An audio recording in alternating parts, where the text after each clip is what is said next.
Guys हम लोग discuss करेंगे कोल गैसिफिकेशन और लिक्विफैक्शन के बारे में। तो GS paper 3 point of view से काफी इंपॉर्टेंट टॉपिक है। बहुत ध्यान से इस टॉपिक को समझिएगा। तो गाइस कार्बन डाइऑक्साइड एमिशन को रिड्यूस करने के लिए और क्रूड ऑयल पर, कच्चे तेल पर जो हमारी डिपेंडेंसी है उसको कंट्रोल करने के लिए केंद्र सरकार ने कहा है कि 4 कोल गैसिफिकेशन प्लांट जो है वो सेटअप किए जाएंगे पायलट बेसिस पर। मतलब सिंपल शब्दों में मैं अगर आपको समझाऊं तो हम लोग बाहर से फ्यूल जो है वो उसको इंपोर्ट करते हैं, राइट। तो हमारा बहुत पैसा जो है वो लगता है, हमें बहुत पैसा लगाना पड़ता है। प्लस ये फ्यूल के कारण आज की डेट में कार्बन डाइऑक्साइड की समस्या भी काफी ज्यादा जो है वो बढ़ती जा रही है। तो इसके दो ऑब्जेक्टिव है, एक तो इंपोर्ट जो हम करा रहे हैं उस पर हमारी डिपेंडेंसी को हमें कंट्रोल करना है, दूसरा कार्बन डाइऑक्साइड के एमिशन को रिड्यूस करना है। इन दो चीजों के लिए सरकार ने जो है वो ये कहा है कि हम 4 कोल गैसिफिकेशन प्लांट जो है वो सेटअप करेंगे पायलट बेसिस पर, कि हम आने वाले समय में अगर ऐसे प्रोजेक्ट को सेटअप करेंगे तो कैसे हम टेक्निकल और फाइनेंशियल सिचुएशंस को हैंडल कर पाएंगे ऐसे प्रोजेक्ट्स के लिए। क्योंकि अभी स्टार्टिंग में 4 प्रोजेक्ट से हम समझ पाएंगे कि कितना खर्चा बैठेगा, क्या क्या टेक्नोलॉजी का इस्तेमाल किया जाना है जिससे कि हम लार्ज स्केल पर उसको बढ़ा पाए, राइट। तो 4 ऐसे कोल गैसिफिकेशन प्लांट्स को सेटअप करने के लिए सरकार ने जो है वो अनाउंसमेंट करी है। तो इसको लेकर ये टॉपिक हम लोग को कोल गैसिफिकेशन का न्यूज में देखने को मिला है। और गाइस इंडिया ने कहा है, कमिटमेंट करी है कि कोयले के कंजम्पशन को इंडिया कम करेगी, क्योंकि आप जानते हैं गाइस कि कोयले से भी कार्बन डाइऑक्साइड का एमिशन बहुत ज्यादा निकलता है, पॉल्यूटेंट्स एनवायरमेंट में बहुत ज्यादा निकलते हैं, काफी सारी हार्मफुल गैसेस हम लोग को देखने को मिलती है कि एनवायरमेंट में रिलीज होती है कोयले को जलाने से। तो हमने कमिटमेंट किया है कि हम कोयले के कंजम्पशन को कम करेंगे, जो कि एक प्राइमरी पॉल्यूटेंट है जिसका इस्तेमाल पावर प्लांट में किया जाता है। और हमने कहा है कि हम आज की रेट में जितने कोयले का इस्तेमाल कर रहे हैं उसको आधा कर देंगे, आधे से जो है वो रिड्यूस कर देंगे 2030 तक, और ओवरऑल कार्बन फुटप्रिंट को उसके रिड्यूस कर देंगे। मतलब कि जिससे कि कार्बन डाइऑक्साइड का एमिशन जो है वो कोयले के कंजम्पशन के कारण ना हो, तो इस पर हम लोग कंट्रोल करेंगे।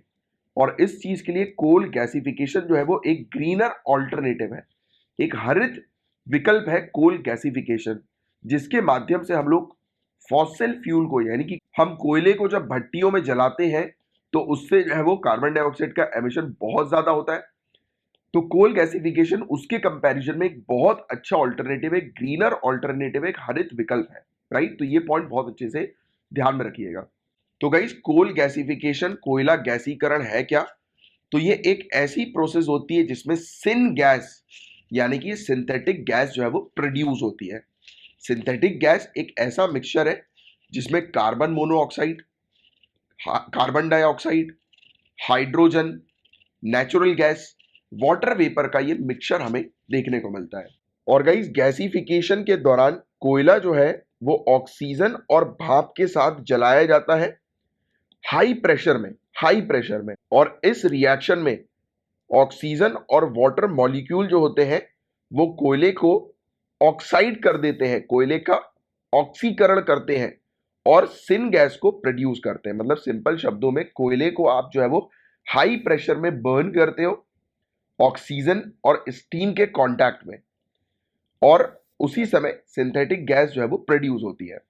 तो गैसिफिकेशन के क्या बेनिफिट्स हैं? तो गैस को ट्रांसपोर्ट करना सस्ता होता है एज कंपेयर टू कोयले को ट्रांसपोर्ट करना। लोकल पोल्यूशन की प्रॉब्लम में ये मदद करने में भी गैसिफिकेशन काफी हेल्प करता है। इसकी एफिशिएंसी काफी ज्यादा होती है। इसको आप इफेक्टिवली 2 बार यूज कर सकते हो। कोल की जो गैस होती है, ये पहली बात तो हमें देखने को मिलता है कि इंप्योरिटीज से क्लीन होती है कोयले की गैस, और इवन टरबाइन, अब देखो गैस रिलीज हो रही है तो मतलब एक प्रकार का प्रेशर आ रहा है गैस के माध्यम से, तो वो क्या करेगा, वो टरबाइन को, चक्के को जो है वो चलाएगा, वो प्रेशर, वो गैस का प्रेशर। और जब चक्का चलेगा तो ऑटोमेटिकली इलेक्ट्रिसिटी जो है वो बर्न होगी। जैसे आपको पता है गाइस विंड मिल होती है, तो विंड मिल चलती है तो इलेक्ट्रिसिटी नहीं बनती। या अगर हम बात करें हाइड्रो पावर की, तो डैम के बीच में आपको पता होगा वो चक्के जो है वो लगा दिए जाते हैं, टरबाइंस लगा दी जाती है, पानी का फ्लो जैसे ही आता है वो टरबाइन चलती है और इलेक्ट्रिसिटी प्रोड्यूस होती है, जनरेट होती है।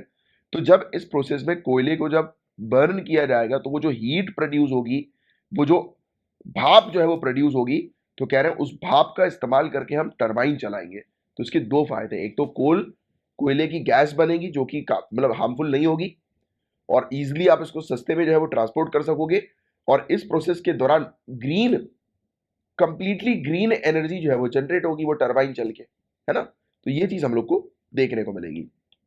और इससे जुड़े कुछ चिंताएं हैं, कुछ चैलेंजेस हैं। तो कोल गैसिफिकेशन जो है ये one of the more water intensive form है एनर्जी प्रोडक्शन का, क्योंकि इसमें पानी का इस्तेमाल बहुत ज्यादा होगा, और चिंता वाली बात यह है कि इसमें पानी जो है वो पूरी तरह से कंटामिनेट होगा, बुरी तरह से जमीन जो है वो धसेगी, और इवन पानी को जो है वो सेफली डिस्पोज करना, ट्रीट करने के बाद, ये भी एक बड़ा चैलेंज है कि जो भी प्लांट्स हैं वो कोल गैसिफिकेशन में इन्वॉल्व होंगे, तो उनको हमें चेक करना पड़ेगा कि जो भी वो पानी का इस्तेमाल कर रहे हैं उसको पहले ट्रीट करें और उसके बाद ही रिलीज करें। तो ये चीजें, ये आप थोड़ी सी कोल गैसिफिकेशन के बारे में ध्यान में रखिएगा। इसके अलावा कोल लिक्विफैक्शन क्या होता है? तो कोयले को अभी हमने गैस के फॉर्म में यूज करने की बात करी, तो लिक्विफैक्शन मतलब कि कोयले को आप लिक्विड फॉर्म में जो है वो यूज करोगे। तो कोल टू लिक्विड टेक्नोलॉजी है, ये सीटीएल टेक्नोलॉजी है। ये एक ऑल्टरनेटिव रूट है डीजल और गैसोलीन को प्रोड्यूस करने का। आज की डेट में आप जान ही रहे हो कि ऑयल के प्राइसेस कितने ज्यादा हैं, तो आप जो है वो ऑयल में डीजल वगैरह, पेट्रोल वगैरह जो हमें देखने को मिलता है, तो उसके ऑल्टरनेटिव के तौर पर आप कोयले से जो है वो बना सकते हो, ये लिक्विड जो है वो बना सकते हो, उसका इस्तेमाल जो है वो एनर्जी जनरेट करने के लिए किया जा सकता है, राइट। तो ये चीज़ है। और इस प्रोसेस में बताया जाता है कि गैसिफिकेशन, कोयले का गैसिफिकेशन भी इन्वॉल्व होता है, जिसके बारे में मैंने आपको ऑलरेडी बता ही दिया कि जिससे कि सिंथेटिक गैस जो है वो प्रोड्यूस होती है। कार्बन मोनोऑक्साइड और हाइड्रोजन का मिक्स हम लोग को देखने को मिलता है, नेचुरल गैस का भी मिक्स हमें देखने को मिलता है, अभी मैंने आपको पढ़ाया कोल गैसिफिकेशन के बारे में। तो ये लिक्विफैक्शन की प्रोसेस में कोल गैसिफिकेशन तो इन्वॉल्व होता ही है, और सिंथेटिक गैस जो बनती है इसको फिर लिक्विफाइड किया जाता है। अभी हम कोल गैसिफिकेशन में डायरेक्टली उस सिन गैस को यूज कर रहे थे, बट यहां पर जो सिन गैस है उसको लिक्विफाई पहले करना है, मतलब अब गैस के फॉर्म को हमको लिक्विड में जो है वो ट्रांसफर करना है, या फिर उसको लिक्विड में कन्वर्ट करना है। किसके प्रेजेंस में? कोबाल्ट या फिर आयरन बेस्ड कैटलिस्ट के प्रेजेंस में। और ये सेम प्रोसेस हाई प्रेशर और हाई टेम्परेचर के दौरान हमें देखने को मिलती है, जो कि कोल गैसिफिकेशन में भी हमें देखने को मिली थी।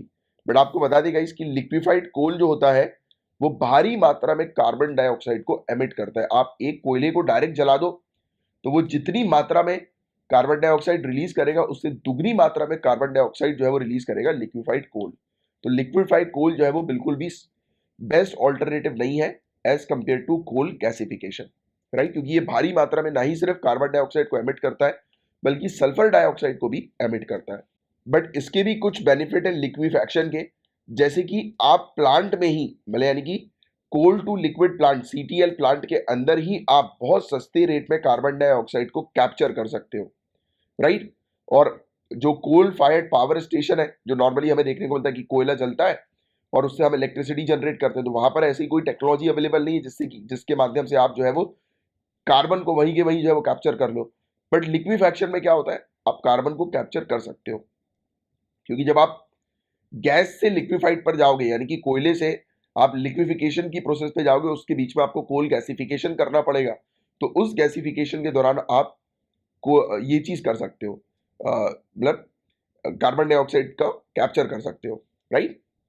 और जो कैप्चर्ड कार्बन डाइऑक्साइड जो होगी उसे आप ट्रांसपोर्ट कर सकते हो, और अंडरग्राउंड स्टोरेज रिजर्वायर में आप उसे इंजेक्ट कर सकते हो। और अंडरग्राउंड स्टोरेज रिजर्वायर एक ऐसी प्रोसीजर होती है जिसे हम लोग carbon capture and storage, CCS बोलते हैं, या फिर जियो सिक्विस्ट्रेशन कहते हैं। तो ये भी चीज ध्यान में रखना, जियो सिक्विस्ट्रेशन क्या है?